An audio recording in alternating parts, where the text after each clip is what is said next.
I was about 5 years old when my dad felt the call upon his heart that he was to pastor. And he felt that God was calling him to the beautiful valley, beautiful Susquehanna Valley in a small town, Gratz, Pennsylvania. So we moved there, made that transition, and he was first principal of their day school there, Christian day school, as well as associate pastor. A couple years passed, and he became the senior pastor. And church was thriving, congregation was growing, and so plans of building were soon mentioned. And my dad absolutely loved his job. He loved being a pastor. He was such a people person. And so he started on the plans. The church started. Our families were always friends. Growing up, my parents knew her parents and her siblings. I knew my siblings. So we didn't live close, so we didn't have a lot of interaction regularly. But when we did, everybody knew each other. And time to time, we would sing at her dad's church out in Pennsylvania. So we had a little pretty deep history going in there. They asked us to come out for groundbreaking Sunday. Building process took a couple years. And I still remember Celebration Sunday was what they called it, the first brand new Sunday in the new church. And my dad was welcoming everybody into the new sanctuary, and I can still picture his big signature smile standing up there. My dad was so excited, the whole church was so excited, and had an awesome day celebrating that. And that was in the month of September 2004. And a couple weeks later, we were into October, and as many of you know, it would be the Pastor Appreciation Month. And just because of all the recent happenings of brand new church, so many accomplishments that were being seen, they were actually fulfilled now. And so the church board had decided to go above and beyond what they normally did for Pastor Appreciation. And it was 3 days later, so it was Pastor Appreciation. 3 days later after that, we were traveling on the way to Indiana. And we stopped for a quick lunch break. We were traveling to a youth convention that my dad had founded, and he was the executive director of.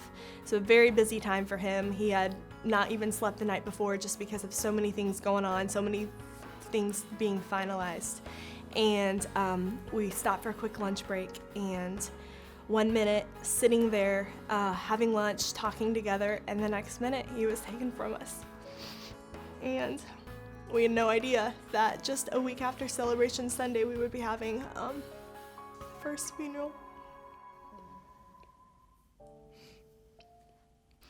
And at 37 years old, the church was, to say shocked is completely an understatement, but that the very first funeral in the new church would be their very own senior pastor. And my mom, I remember, so thankful for a godly mother. But my mom, I remember she would tell us kids, like, God still loves us. He's going to be there for us. He's promised that. His death was, I would have been 10 years old when he died, and it was, to me, I knew him, and it wasn't the type of relationship where, like, oh, they passed away, that's really a tragic thing, and then you go on with your life. It's sad to say, but that's, just how it happens sometimes. But when it happened, I was, as just 10 years old, I was extremely just sorrowed about the whole thing because I knew him, I knew the family, and I was crushed as well in my own way. I remember my mom telling us kids that the first year of, especially the first couple years after my dad's death, that every single day she said, I felt so much pain. She was like, but she remembered and she saw God's fingerprints leading us the whole way and through each day, and saw God's fingerprints all over our lives. And she also found comfort in Psalm 107 one day. She felt like God gave her a promise specifically for her. She had told me later on that she just felt when my dad died that she was like, I needed just to keep you kids safe. She was like, I needed to find a safe place because I wanted to shield you guys from any more pain. And she said, Psalm 107, she said finally she felt a promise from that one day when it talks about how God will calm the storm to a whisper and lead us to our desired haven. And she said she later learned that his desired haven, or our desired haven, was his presence, is being in his presence. And I think Redeemer of the Rain, for me, I mean, that's why this song means so much to me. And every time I sing that song, I just look out at the crowd and wonder how many stories I would hear if I had the time. I know so many are hurting and so many are going through things, very similar things that I went through as well. When we were doing this new record, we had the song and we were thinking about doing it at first, and we actually threw it to the side and said, I don't think that's for us this time. And then once we chose every other song, we came back to it and we were thinking, I was with Dad, and we were thinking, this song, these lyrics are too good to just forget about them. Maybe we should give it to somebody else because they're too good to just let that song sit. And then Dad said, what if Charlene sang that song because of what she's been through, her dad passing away? Because that would be just the ultimate, those lyrics would be the ultimate testament to how God's grace and his faithfulness has affected her family and her life personally. And it was a no-brainer. It was right then and there. I know there are so many people out there, and so many that hear the song sitting out in the crowd while I'm singing it, that are going through storms, that have storms in their lives right now.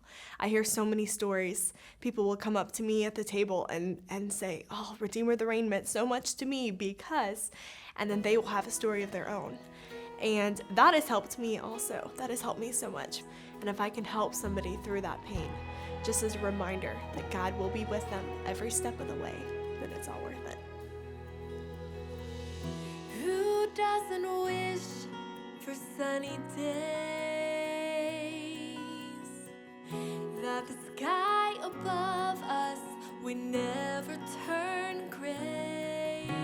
But life isn't always sunshine. We have times that leave us asking why. And when the clouds roll in and tears begin to fall, there must be a reason for it all. Redeemer of the rain, the Lord will never waste our pain. He brings beauty out of brokenness and hope to our heartache, healing out of every hurt that invades our shattered world. We never walk through trials in vain. He's the Redeemer of the rain.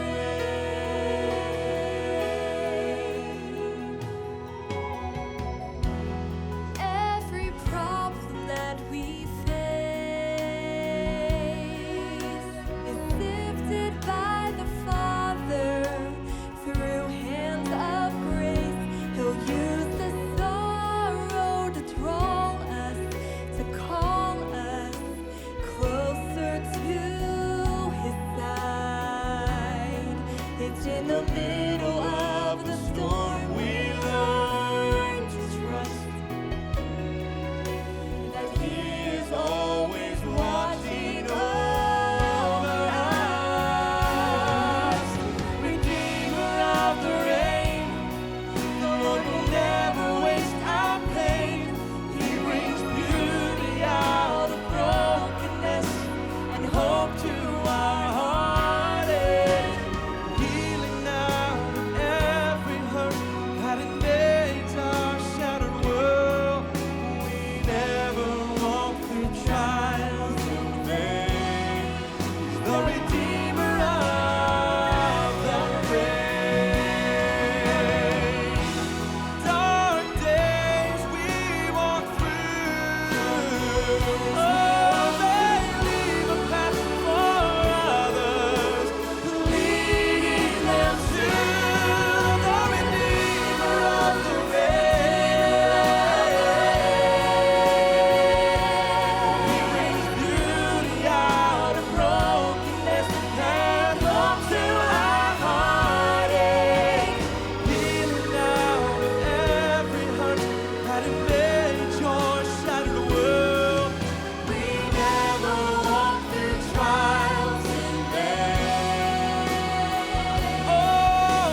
you.